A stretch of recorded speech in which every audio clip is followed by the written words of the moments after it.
دیکھیں للہ جلدی نہ کریں، ٹھنڈا کر کے کھائیں، ٹھنڈا کر کے کھانے میں اپنا ہی مزہ ہے۔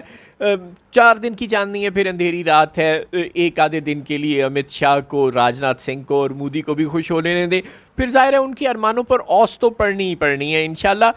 یہ جو حملہ شملہ انہوں نے کیا ہے رات کے وقت پاکستان پر، ظاہر ہے پاکستان نے اس کا جواب دینا ہے۔ اب نیشنل سیکیورٹی کمیٹی کا اجلاس ہوا ہے اور حکومت نے باضابطہ طور پر پاک فوج کو بھارتی حملے کا بھرپور جواب دینے کی اجازت دے دی ہے۔ ویسے تو پاک فوج آپ ہی ایک برانڈ ہے اور وہ اپنی مرضی سے بھی حملے کا جواب دے سکتی تھی، لیکن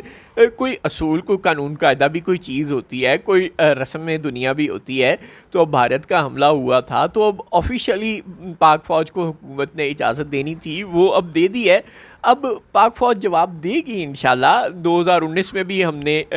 ستھرا جواب دیا تھا اور اب بھی ظاہر دیں گے، جواب دیے بغیر ہمارا گزارا نہیں ہے۔ ظاہر ہے ہم ہندوستان کے کسی موقف کو درست ثابت نہیں کر سکتے، ہم اپنے آپ کو کوئی غزہ، شام، کوئی یمن نہیں بنا سکتے۔ اگر ہم بھارت کے حملے کا جواب نہیں دیں گے تو اس کا نتیجہ یہ ہوگا کہ اس کو آئندہ کے لیے بھی شے ملے گی اور وہ آئندہ کے لیے بھی ایسی حرکتیں کرے گا اور دیگر ملکوں کو بھی شے ملے گی۔ لہٰذا اس شے کے پر کاٹنا بہت ضروری ہے اور پاکستان کی فوج کو اور حکومت کو اس بات کا بہت اچھی طرح سے احساس ہے، بہت ہی اچھی طرح سے احساس ہے کہ اگر وہ ایسا نہیں کریں گے تو پھر ان پر تنقید بڑھ جائے گی۔ پہلے ہی پاکستان کے اندرونی معاملات کی وجہ سے حکومت اور فوج پر تنقید ہوتی رہتی ہے، وہ اور بڑھ جائے گی۔ پاکستان بھارت تو ہے نہیں جہاں پر مسلمانوں کو، مخالف نظریات رکھنے والوں کو مودی کے ہندوستان میں بات کرنے تک کی اجازت نہ ہو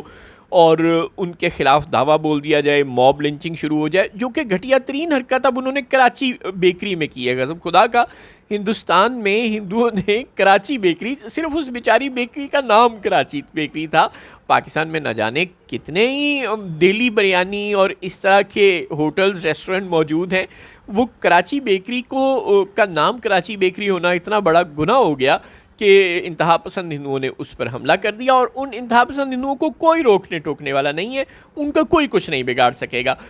ہندوستان میں، مودی کے ہندوستان میں بدقسمتی سے یہی ہو رہا ہے۔ شاید ماضی میں ہندوستان اس سے کچھ بہتر تھا کانگریس کے زمانے میں، لیکن اب تو ظاہر ہے مودی نے انتہا پسندی کے جذبات کو بہت بڑھا دیا ہے، لیکن خیر اب اس کو ٹھنڈا کرنا پڑے گا پاک فوج کو اور وہ انشاءاللہ ٹھنڈا کر دے گی۔ یاد رکھیں کہ ہم نے 15 دن مودی حکومت نے پہلگام واقعے کے بعد اور اعلان کرنے کے بعد کہ وہ پاکستان پر حملہ کرے گا، 15 دن اس نے لگائے ہیں تیاری کرنے میں۔ ویسے تو ظاہر ہے پہلگام واقعہ اس کا اپنا ایک فیبریکیٹڈ اور ڈیزائنڈ اٹیک تھا، تو وہ اس سے پہلے ہی تیاری کر رہا تھا اور اس کے بعد اس نے مزید 15 دن تیاری کی اور ساری دنیا اس پر تنقید کرتی رہی کہ تم کہہ رہے ہو حملہ کریں گے تو کرتے کیوں نہیں، اور پاکستانی خود سوشل میڈیا پر اس کا مذاق اڑا رہے تھے اور ہم اس وقت بھی عرض کر رہے تھے کہ وہ جتنی بڑکیں مار چکے ہیں کہ گھس کر ماریں گے، اب ظاہر ہے انہوں نے حملہ تو کرنا ہے اور وہی ہوا، ایونچولی انہوں نے حملہ کر دیا۔ تو اب ہمیں بھی ٹھنڈا کر کے کھانے کی ضرورت ہے۔ یہ نہ سمجھیں کہ فوری طور پر ہی پاکستان کو کوئی انیوا قسم کا جواب دے دینا چاہیے، پاکستان کو بھی اب پلان کرنا چاہیے، ٹارگٹس اچھی طرح پلان کرنے چاہیے اور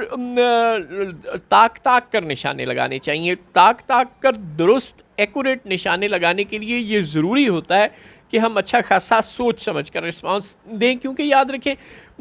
آبادی کو نقصان، سویلینز کو، چاہے وہ ہندو ہوں، چاہے وہ مسلمان ہوں، چاہے وہ سکھ ہوں، چاہے ان کا تعلق کسی بھی مذہب سے ہو، عام شہریوں کو نشانہ نہیں بنانا چاہیے۔ بھارت جیسی گھٹیا حرکتیں ہمیں نہیں کرنا چاہیے، جس طرح اس نے پاکستان میں عام شہریوں کو 2 درجن سے زائد عام شہریوں کو شہید کر دیا۔ پاکستان کو ایسا بالکل نہیں کرنا چاہیے۔ ہندوستان کے عام شہریوں کا کوئی قصور نہیں ہے، ان کو نشانہ نہیں بنانا چاہیے، ملٹری ٹارگٹس کو نشانہ بنانا چاہیے اور وہ اب ان نشانوں کو تاکنے میں ظاہر ہے تھوڑا وقت لگے گا، تو اپنی فوج پر اور اپنی حکومت پر اس بارے میں کم از کم ضرور اعتماد کریں اور انہیں کچھ وقت دیں، گھبرانا نہیں ہے۔